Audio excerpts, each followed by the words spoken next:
నమస్కారం నాగార్జున గారు. నమస్తే అంజి గారు. ప్రతిపక్షం అనేది ఎక్కడన్నా ఏదన్నా సమస్య జరిగితే వెంటనే దాన్ని మానిటర్ చేయటానికి ఉంటది. సో, ఇప్పుడు అంబటి రాంబాబు గారు గాని, పేర్ని నాని గారు గాని ఎప్పుడన్నా రియాక్ట్ అయితే అది చిలికి చిలికి గానివాలలాగా మారిపోతుందండి. అది అవును. దాంట్లో ఏదో ఒక ఎలిమెంట్ పట్టుకుంటున్నారు. ఎవరు ఈ పట్టుకుంటారు. టీడీపీ వాళ్ళు. అవును. మళ్ళీ పట్టుకొని దాన్ని ఇప్పుడు ఫర్ ఎగ్జాంపుల్ ఇదే తీసుకుందామండి. 2 రాష్ట్రాలకు సంబంధించినయి వాళ్ళ మీటింగ్ జరిగినప్పుడు ముఖ్యమంత్రుల మీటింగ్. రాంబాబు గారికి డ్రగ్సే దొరికింది. అదే. అదో పెద్ద సమస్య. దాని గురించి మాట్లాడుకుంటారేంటి ఆడ అని జెప్పేసి అన్నారు. అదే. సో, అది నిజంగా పెద్ద సమస్య డ్రగ్స్‌కి సంబంధించి.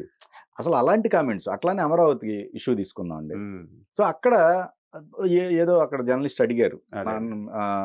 సరే నువ్వైతే ఏం చేస్తావో చెప్పు అని చెప్పేసి ఆయన మాట్లాడటం అన్నారు. జరిగింది. అవును. అక్కడ అది కూడా పేర్ని నాని గారు వ్యంగ్యంగా దాన్ని క్రియేట్ చేశారు. అదే. సో, ఇప్పటికి వాళ్ళు ఏదైతే ఆ మాట తీరు గాని, ఇంకోటి గాని మార్చుకోలేకపోతున్నారనుకోవాలా? ఎలా చూడాలి దీన్ని? అంటే మనకి తెలుగులో ఒక సామెత ఉందండి గారు. పుట్టుకతో వచ్చిన బుద్ధి పుడకలతో గాని పోదని చెప్పేసని. వీళ్ళందరూ కూడా మారే మనుషులు కాదు. వీళ్ళల్లో ప్రజల యొక్క ఆకాంక్షలను బట్టి, ప్రజల్లో ఏముందో తెలుసుకొని కొంచెం వాళ్ళని వాళ్ళు మార్చుకుంటే, ఇవాళ ఈ దుస్థితి లేదు గదా! 11 సీట్లకు పరిమితం అయ్యేవాళ్ళు గాదు గదా! ఈ అంబటి రాంబాబు గారు, ఈ పేర్ని నాని గారు, ఆ కొడాలి నాని గారు, గుడివాడ అమర్నాథ్ గారు, రోజా గారు వీళ్ళ మూలానే గదా పార్టీ ఈ పరిస్థితికొచ్చింది. ముఖ్యంగా వీళ్ళేనండి డ్యామేజ్ చేసింది? ఖచ్చితంగా. ఆ! ఇప్పుడు హ్మ్. వీళ్ళని ముందు కనిపించేటువంటి ఫేస్‌లివి. వీళ్ళు మాట్లాడిన ప్రతి మాట ప్రజలు గుర్తుపెట్టుకున్నారు. ఓహో! వీళ్ళా మన మినిస్టర్లు, వీళ్ళా మన మన మన ప్రజాప్రతినిధులు, వీళ్ళా మన ఎమ్మెల్యేలు అనేది వాళ్ళు మైండ్‌లో back of their mind register చేసుకున్నారు. అయితే అల్టిమేట్‌గా బ్లేమ్ చేయాల్సింది ఎవరిని? వీళ్ళందరిని ఇలా మాట్లాడటానికి అవకాశం ఇచ్చినటువంటి పెద్ద తలకాయ జగన్మోహన్ రెడ్డి గారు. హ్మ్. ఆయన అవకాశం ఇవ్వబట్టే కదా వీళ్ళు ఇలా మాట్లాడింది.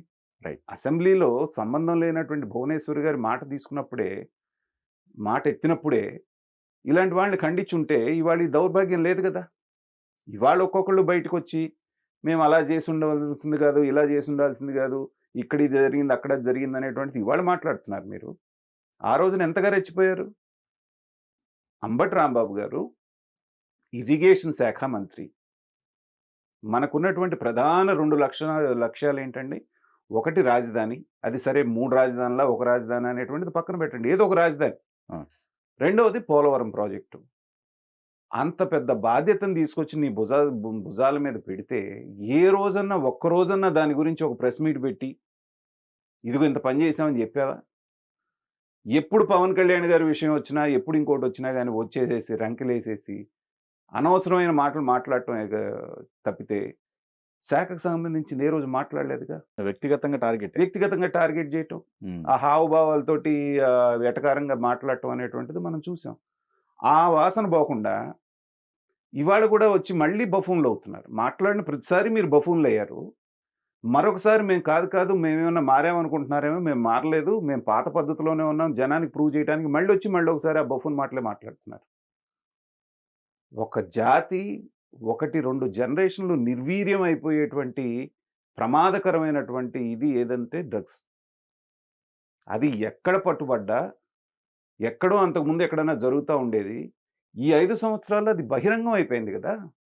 ఏ స్కూల్ దగ్గర పెట్టినా, ఏ కాలేజీలో పెట్టినా, ఏ బడ్డీ కొట్టులో పెట్టినా, మిగతాయి ఉన్నాయో లేవో గాని ఇది మాత్రం దొరుకుతా ఉంది. అది ఓపెన్ సీక్రెట్. దాన్ని మీరేం జేశారు? భారతదేశ వ్యాప్తంగా విస్తరించారు. దానన్నిటికి కేంద్రం ఆంధ్రప్రదేశ్ అనేటువంటిది ఎవ్వరినడిగినా, ఏ రాష్ట్రంలో ఉన్నటువంటి పోలీస్ అధికారులను ఇది జేసినా, పట్టుకున్న డ్రగ్ ఎక్కడి నుంచి వచ్చింది అంటే, దాని మూలాలన్నీ గూడా మన ఆంధ్రప్రదేశ్‌లోనే తేలుతున్నాయి. ఇది ఒక్కసారి కాదు మహారాష్ట్రలో జరిగింది, తెలంగాణలో జరిగింది, గుజరాత్‌లో జరిగింది. ఎక్కడున్నా మూలాలు ఇక్కడే కదా మనకి వచ్చింది. సో, అది మీ దృష్టిలో పెద్ద సమస్య కాదు. ఎందుకంటే, మొత్తం గుత్తేదారులందరూ మీ వాళ్ళే గదా! ఇప్పుడు వాళ్ళకి గండి పడతాంది గాబట్టి, వాళ్ళ దగ్గర నోటి దగ్గర కూడిపోతుంది గాబట్టి, వాళ్ళ ఉపాధి దెబ్బతింటుంది గాబట్టి, ఇద్దరు రాష్ట్ర ముఖ్యమంత్రులు దాని గురించి మాట్లాడుకుంటే వీళ్ళకి నొప్పి. హ్మ్. ఏవండీ? హ్మ్.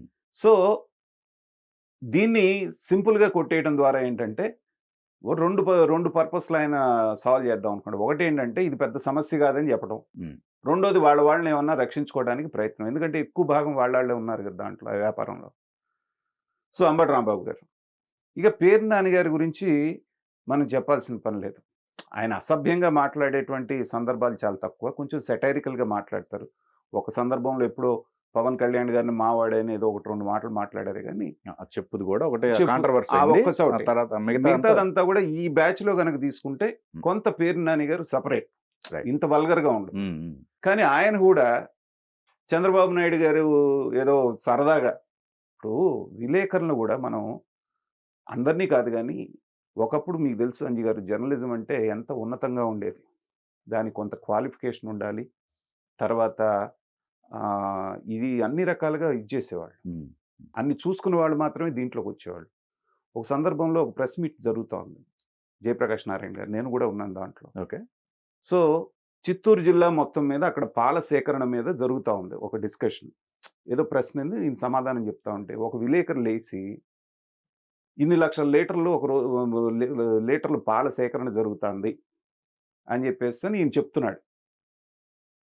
ఆ విలేకరు లేసి సార్ నెలకా సార్ అన్ని లక్షలు అని అడిగాడు.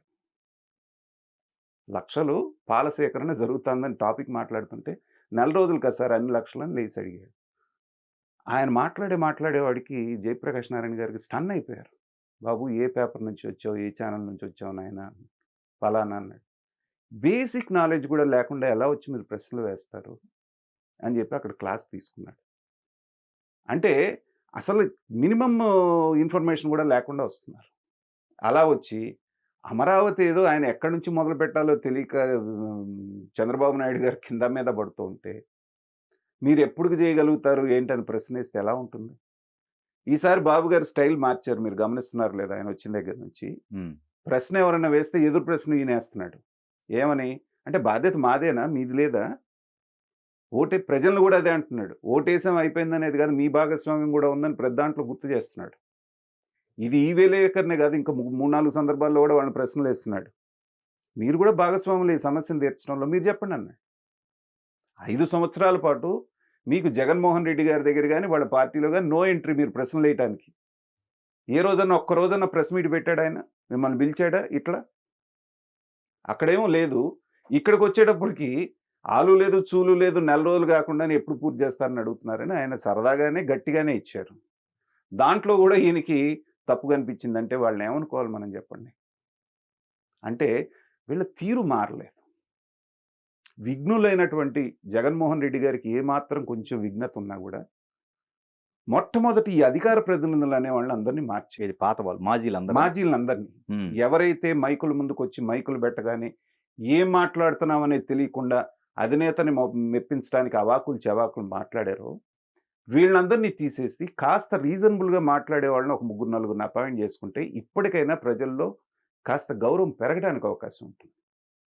అంతేగాని రాగానే ఎదుటి వాళ్ళ మీద ఇరుచుకుపడటం, వాళ్ళని విమర్శించడమే మా ధ్యేయం అన్నటువంటి ఈ పడిగట్టు మాటలు మాట్లాడుతున్నటువంటి వీళ్ళు ఉంటే ఏంటంటే రేపొద్దున ఈ 11 సీట్లు 1 సీటుగా మారినా కూడా మనం ఆశ్చర్యపోవాల్సిన పని లేదు. ఆ ఒకటే వద్దు వద్దండి. ఆ ఒకటి అయితే జగన్మోహన్ రెడ్డి గారు ఇంకెవరితో అవుతుంది? ఓకే.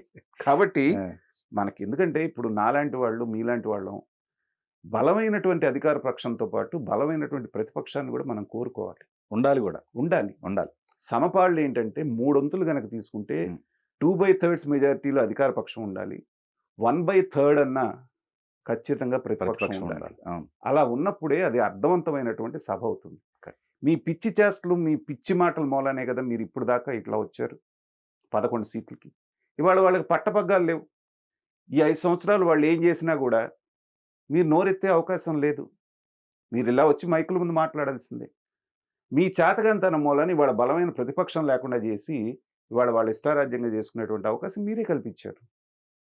కాబట్టి ఇకనైనా కన్స్ట్రక్టివ్ ప్రతిపక్షంగా మీరు బయటనైనా మాట్లాడితే ప్రజలు మీ పట్ల కొంత అవగాహన తెచ్చుకొని నెక్స్ట్ టైం అయినా ఏదైనా అవకాశం ఇవ్వడానికి అవకాశం ఉంటుంది. కానీ ఇలాగే మాట్లాడుతూ ఈ అంబటి రాంబాబు, ఈ పేరు నాని, ఈ గుడివాడ అమర్నాథులతోటే ప్రెస్ మీట్లు కనుక పెట్టిస్తే ఈ వచ్చే 4 ఓట్లు కూడా మీకు రావు.